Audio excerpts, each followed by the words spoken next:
এক ছেলে গাছ থেকে আম চুরি করে খাইছে। তখন সেই ছেলেকে এলাকার লোকজনেরা হুজুরের কাছে ধরে নিয়ে এসে বলছে, হুজুর এই আম চোরের বিচার করে দেন।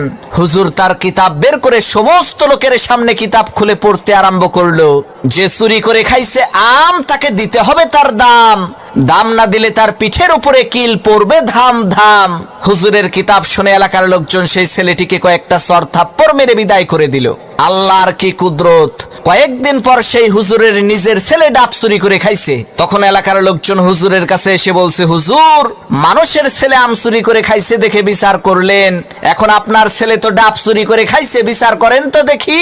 লোকদের কথা শুনে হুজুর তার কিতাব বের করে বলল, ভাইরা আমার, কিতাবে লেখা আছে যে চুরি করে খাইছে ডাব তার হয় নাই কোনো পাপ।